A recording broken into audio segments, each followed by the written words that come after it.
que a gente consegue fazer, né? No caso do descascamento, que é uma etapa importantíssima, que geralmente as pessoas fazem na indústria ou com o processo de maquinário ou manual, eles podem, na verdade, a nível de vitamina, favorecer perdas significantes, porque parte das vitaminas estão presentes nesses ambientes, nessas cascas, né? Por isso que é tão importante o consumo das cascas.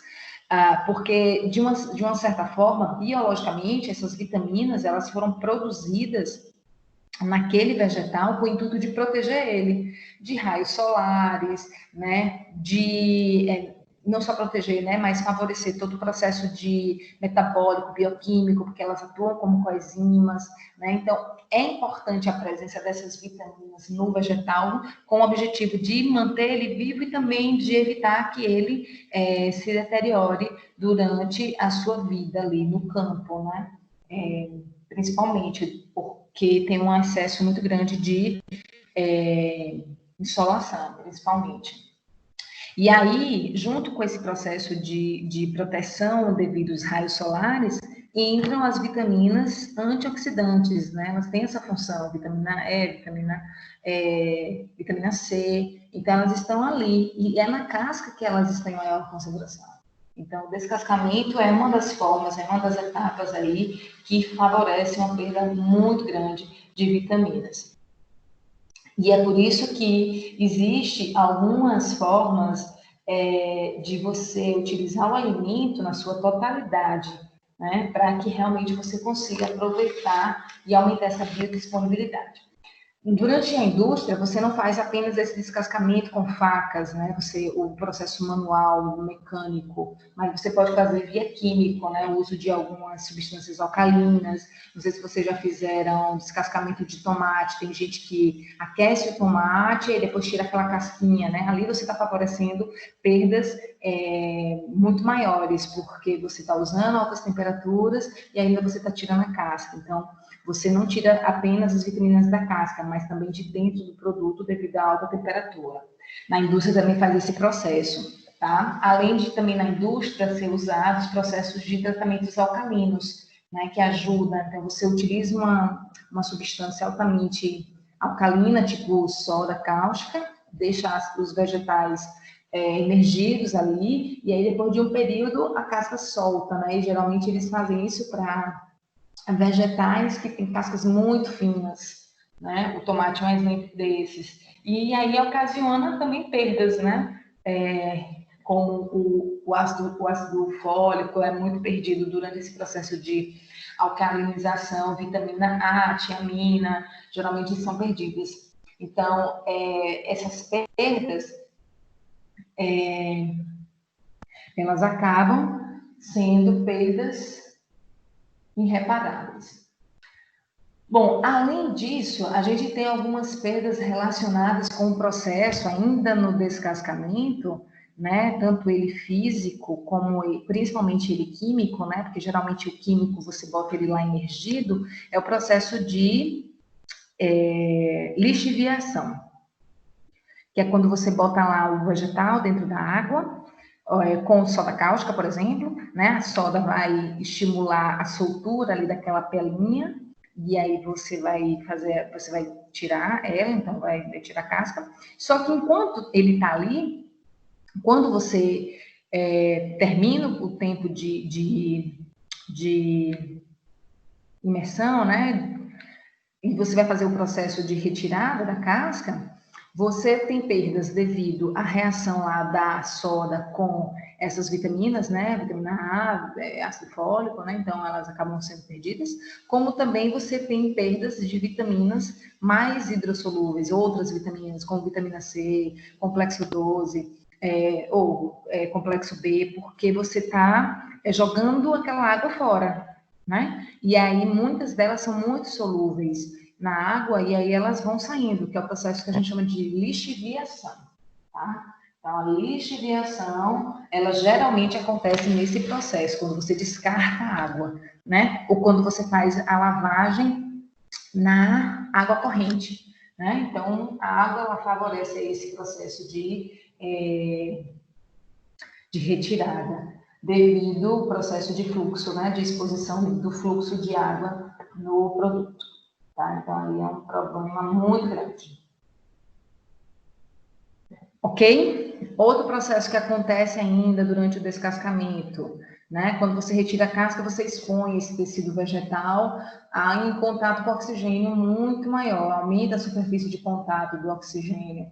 Então, vitaminas que estavam na parte do mesocarpo vão ficar mais suscetíveis ao processo de oxidação, né? Aquelas que são sensíveis ao oxigênio e também que são sensíveis à luz, né? Como a vitamina D. Então, você já também favorece a degradação aí dessas vitaminas. Ok, gente? Estão ouvindo?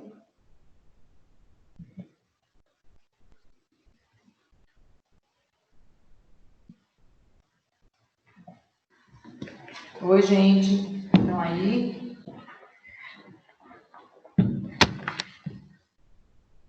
Oi. Estão ouvindo? Então, aí essas etapas, ok, Raíssa e Amanda, obrigada. Então, nessas etapas aí de descascamento e lavagem, você tem perdas relacionadas com a lixiviação. Bom dia, Eugênia. A lixiviação, que é a perda pela água, né? Você tem perdas relacionadas com reações químicas da substância que vai retirar a casca com as vitaminas. Exemplo aí, a soda cáustica pode reagir. E nós temos o processo de favorecimento, depois do processo de retirada da casca, de susceptibilidade das reações de degradação, tanto fitoquímicas, no caso a interação das vitaminas com a luz, como com o oxigênio. Então, nessas duas pré-etapas, você já tem perdas muito grandes mesmo. Certo, Eugênia? Ok? Bom, a outra etapa é a etapa de moagem. Então, nessa etapa aí, que geralmente ela é mais usada para moagem de cereais, né, na produção de farinha de trigo, de cevada, de aveia, de farinha de um modo geral, e outros produtos, né, durante o processo de moagem, de quebra do grão, está ocorrendo ali a trituração e o fracionamento do produto, né, daquela semente, né, que é o que a gente chama de tegumento, né, da semente, né, que é a remoção dos farelos.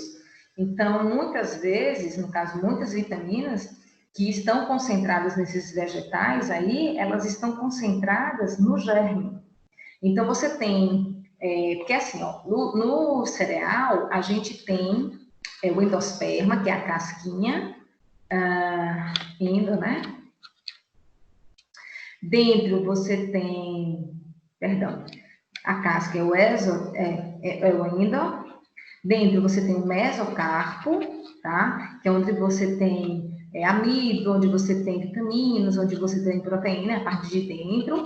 E na parte de dentro também você tem o germe. Então, nessa parte do mesocarpo e do germe, você tem vitaminas solúveis e hidrossolúveis, ou lipossolúveis e hidrossolúveis, certo? Aí, quando eles vão moer o grão, geralmente eles moem o grão todo com a casca, com o endosperma, no caso, né, com o mesocarpo e com o germe. Quando eles estão fazendo essa moagem, tá acontecendo ali uma série de degradações dessas vitaminas, porque parte delas, inclusive, estão presentes no germe. E aí, elas vão ser removidas. Então, por exemplo, na elaboração de farinha de trigo integral, você tem uma perda muito grande de vitaminas, porque durante o processo de elaboração da farinha de trigo integral, esse germe foi triturado. E aí, quando ele é triturado, ele fica mais suscetível ao processo de luz, de oxidação. Então, ali no germe, você geralmente encontra mais as vitaminas lipossolúveis, vitamina D, vitamina K. Então, essas vitaminas, elas são trituradas, na verdade, elas não são degradadas pelo trituramento, mas elas são degradadas via oxigênio e via luz. Por isso que o consumo de farinhas tem que ser um consumo controlado. Então, quanto mais você comprar o grão e triturar próximo ao seu uso, melhor, porque quando eles trituram e armazenam, botam, embalam e armazenam, durante esse processo de armazenamento, aquelas vitaminas que estão ali, elas estão mais susceptíveis. Então, as formas de armazenamento pode favorecer a sua degradação mais rapidamente. Né? Então, a presença da luz, a presença de altas temperaturas, tudo isso pode favorecer a degradação mais rápido desses produtos. Ok? E é por isso que, principalmente a a farinha de trigo branca, ela é enriquecida com ácido fólico, porque parte do ácido fólico é perdido durante esse processo de moagem. Ele é muito sensível, ele é hidrossolúvel. Então, ele tem uma sensibilidade muito grande, principalmente com a presença do oxigênio, certo? E aí, o governo favoreceu não, definiu que era importante essas farinhas terem uma suplementação de ácido fólico, porque a sua carência está diretamente relacionada com doenças, má formação, né, do embrião e tal. Por isso que as mulheres, elas tomam ácido fólico quando querem gestacionar. A farinha, quando ela vem com ácido fólico, é uma forma que o governo tem de prevenir esse processo, tá? Porque parte do ácido fólico é perdido durante a elaboração da farinha.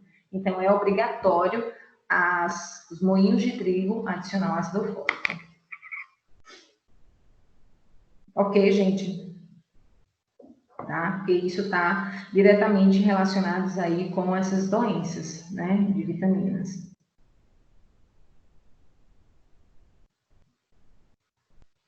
Ok. Ok.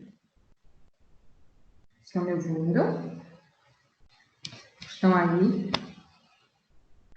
Bom, e outra etapa importante é o branqueamento, né? O branqueamento, ele é um tratamento térmico que a gente chama de pasteurização suave, que ele tem como objetivo inativar a enzima. E esse é o principal objetivo do branqueamento, tá? Reduz carga microbiana, alguns tipos, né? E também reduz gases. Os gases que são produzidos durante o processo de esterilização ou pasteurização. Geralmente isso aí acontece quando eles vão produzir, por exemplo, sei lá, azeitona, que é em compota, né? Que é uma conserva. Então, eles botam lá aquela salmoura, aí bota lá a azeitona. Aí, depois disso, fecha e tem que pasteurizar. Durante a pasteurização, eles têm que deixar ali a tampa um pouquinho aberta para que os gases, no caso, oxigênio e os gases do ambiente, saiam. Porque se ficar ali, ao longo do armazenamento, ele vai estufar, tá? Porque vai ter micro-organismo aeróbio que pode se desenvolver ali. Então, essa retirada do ar é importante. Aí, geralmente, se faz nessa etapa de branqueamento, tá? Esses são os objetivos do branqueamento: retirada dos gases, inativação enzimática e redução da carga microbiana. Só que a nível de manutenção de vitaminas é um problema, porque o branqueamento, ele pode ser, na verdade, assim, ele é um problema, mas existe forma de você minimizar. Ele pode, por quê? Porque ele pode ser feito em água quente, no vapor de água quente ou por micro-ondas, tá? Então, o que é visto, né, a nível de vitaminas, é que em água quente pode causar perdas consideráveis de vitaminas hidrossolúveis por lixiviação. É como tem essa figurazinha aqui, vocês dá para ver que os brócolis estão dentro da água, né? Aqui eu estou fazendo um aquecimento, estou branqueando, eu só quero que ele fique com a cor bonita e que inative para ele não mudar a cor. Aí eu contei ali 10 minutos a 80 graus e aí escorri. Só que quando eu escorri, eu perdi vitaminas, lixiviação. Está acontecendo a lixiviação no momento que eu estou escorrendo. Ok? Então, essa água quente, ela perde bastante. Certo? Ok, gente?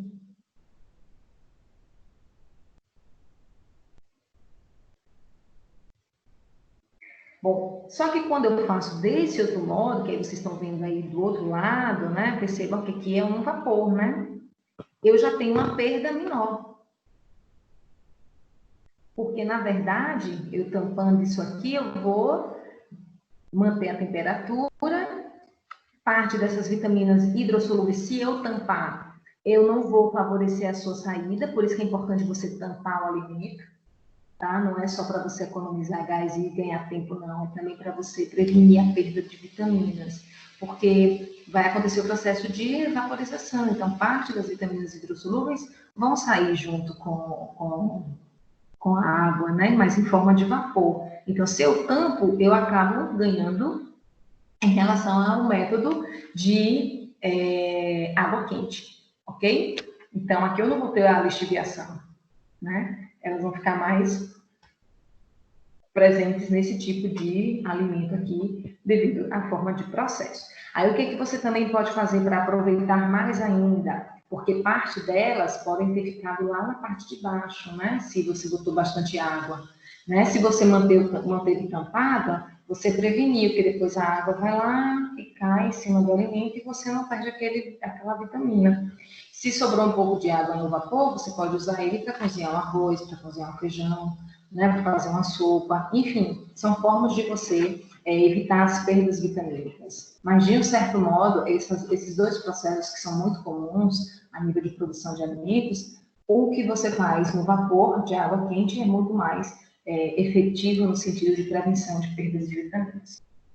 Okay? Existem alguns fatores que vão favorecer aí o processo de perdas. Temperatura do ambiente, né? No caso, o vegetal fica exposto, geralmente temperaturas ambiente altas, né? A gente está tendo uma modificação do clima muito grande. Anualmente muda-se verão mais longo e mais quente, né? Então, às vezes, você tem a sensação térmica de 40 graus, é muito grande, né? Então, o vegetal que fica ali exposto, é uma temperatura ambiente muito alta, está favorecendo a perda, né, de vitaminas, porque ocorre um processo de vaporização. A vaporização nada mais é do que a mudança do estado físico da água. Tem vapor de água no ambiente, tem vapor de água no alimento, a parte da casca, né? Então, se está muito alta a temperatura ambiente, a tendência é que essa água vaporize, por isso que os vegetais começam a murchar na temperatura ambiente muito alta. E aí, esse murchamento não é só um problema, vamos dizer assim, estético, sensorial, é um problema nutricional também, né? Porque está carregando ali vitaminas. Então, eles colocam aqui, ó, faixa de 25 a 37 graus, já é o suficiente. Imagine hoje em dia que às vezes chega a 40 graus, né? Presença de oxigênio no ambiente devido à sensibilidade, principalmente dessas lipossolúveis, né? Alimentos que têm gordura. Então, as sementes tipo linhaça, tipo soja, tipo trigo, tipo cevada, tipo gergelim, né? Eles têm que ficar em ambientes fechados, tanto devido à presença do oxigênio, como também devido à presença da luz, porque nesses vegetais, eles têm uma concentração de vitaminas lipossolúveis muito grandes, que são sensíveis a esses fatores de oxigênio e luz. pH do meio, então pH alcalino, né, próximo à neutralidade, mais para cima, geralmente tende a favorecer um processo de perdas muito maiores do que aqueles alimentos que têm pH baixo. Tá? Óbvio que esses fatores aqui, eles podem mudar durante o processo, né? E aí, quando eu falo processo, é a elaboração do produto e também a sua forma de armazenamento. Ok?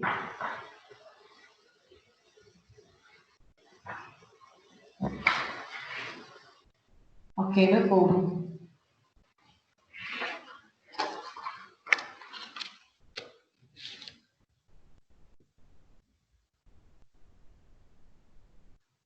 Ok.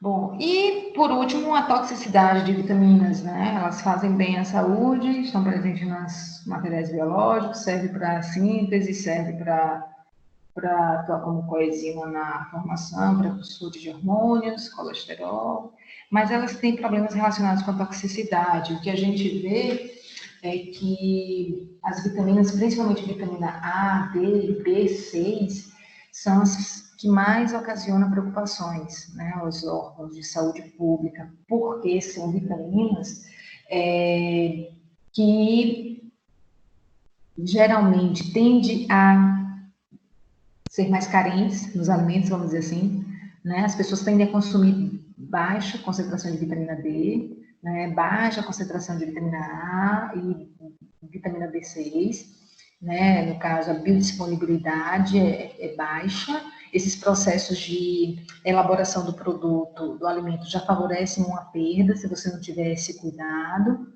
Então, o que mais se vê é que as pessoas elas têm mais carência nessas vitaminas. Só que, além de ter uma preocupação a nível nutricional, existe uma preocupação a nível de toxicidade, porque como elas apresentam baixa,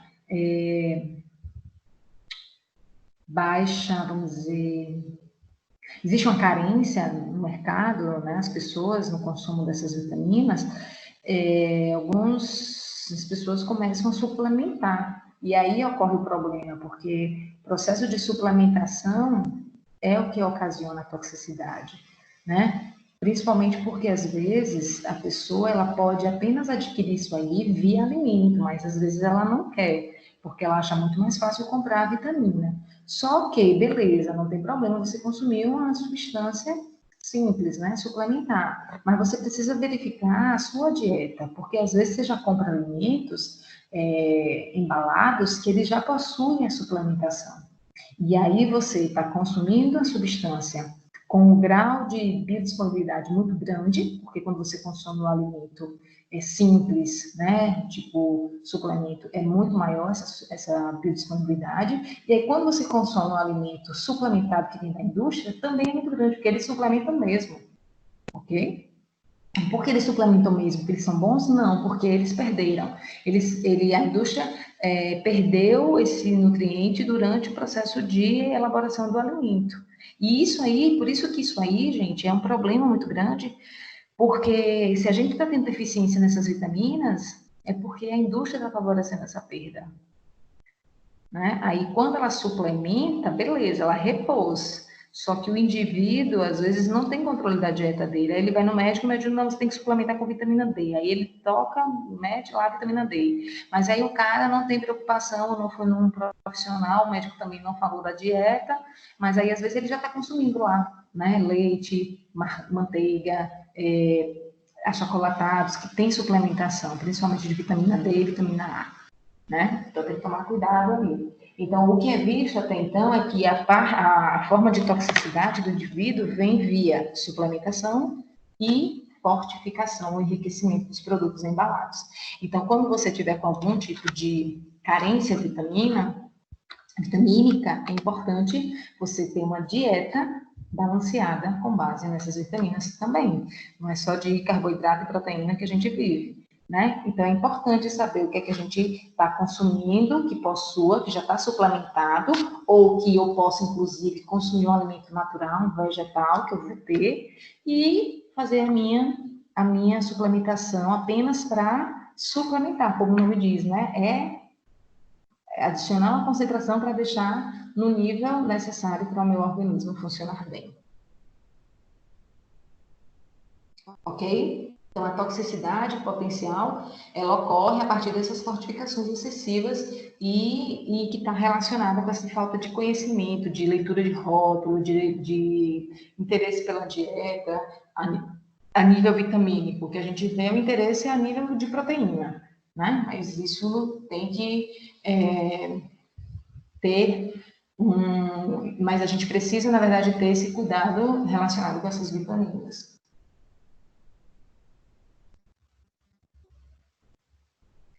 Ok.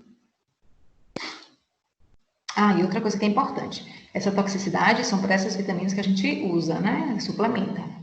As endógenas, as que a gente produz pouquinho lá, não tem esse problema. Até então não tem nada que mostre um problema relacionado com toxicidade de vitaminas endógenas. Ok, meu povo.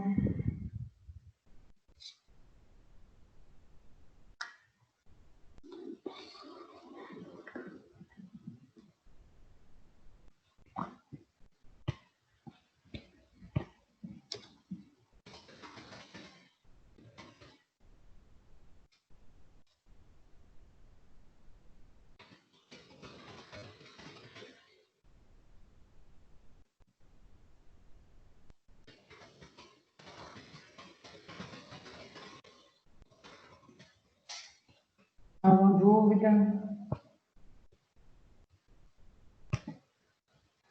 Querem falar alguma coisa?